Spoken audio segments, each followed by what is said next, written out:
Orando con la palabra. Te damos gracias, Padre Santo, y en nombre de nuestro Señor Jesucristo pedimos que envíes el Espíritu Santo a todos nosotros. La palabra que hoy meditamos está tomada del Evangelio de San Marcos, capítulo 12, versículo 35 al 37. Dice: en aquel tiempo, mientras enseñaba en el templo. Recuerden ustedes que el contexto es el templo de Jerusalén. Esta parte del capítulo 11 y 12 hasta el final pertenece al templo. Es más, usted empieza a buscar la palabra templo desde el capítulo 11, donde dice que al otro día, por ejemplo, en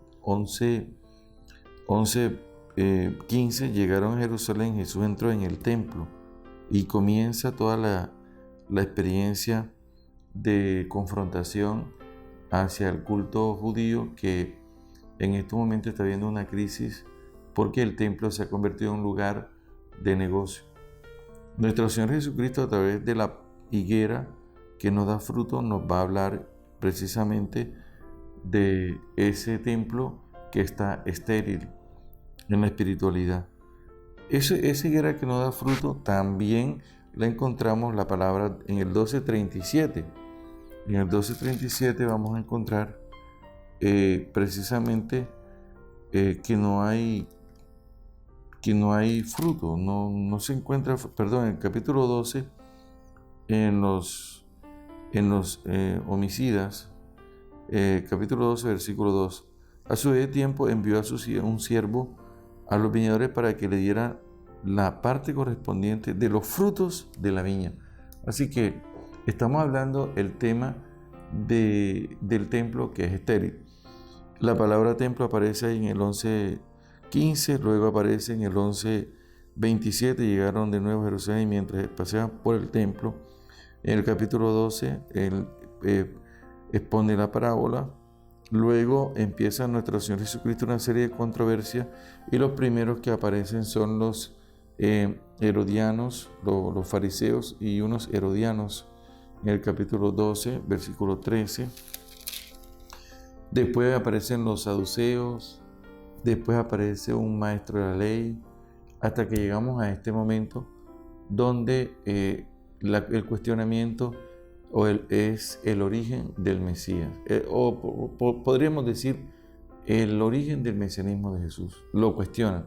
Entonces Jesús tomó la palabra y enseñaba en el templo. Retomo.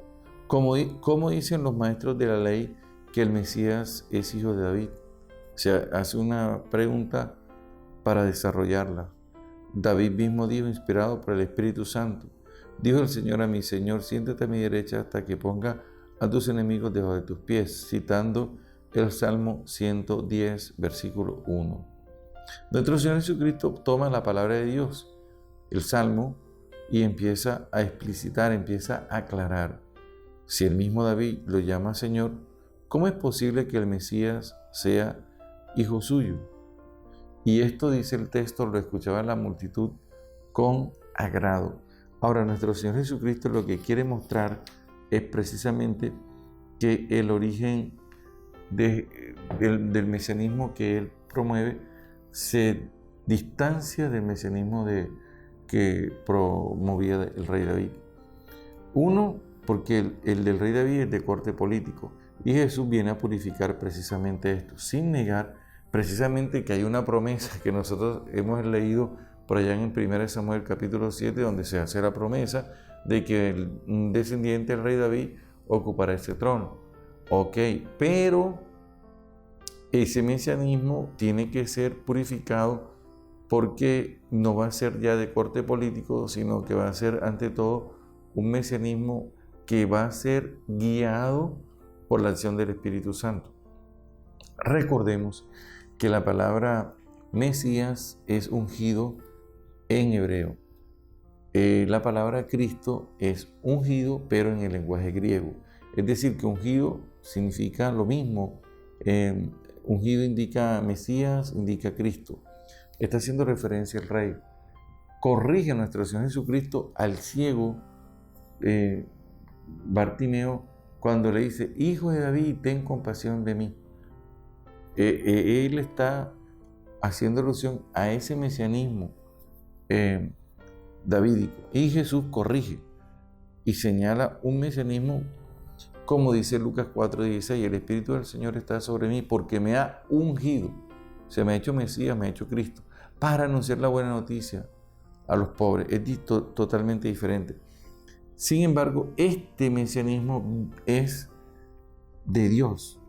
Y aquí, cuando uno está leyendo el Evangelio, llega a este momento y tiene como despejadas las dudas y tiene claridad. Cristo es el Mesías, el Hijo de Dios vivo, el ungido por el Espíritu Santo, como va a decir el capítulo Hechos de los Apóstoles, capítulo 10, versículo 38, que Jesucristo fue ungido por el Espíritu Santo y pasó haciendo el bien. Amén. Orando con la palabra.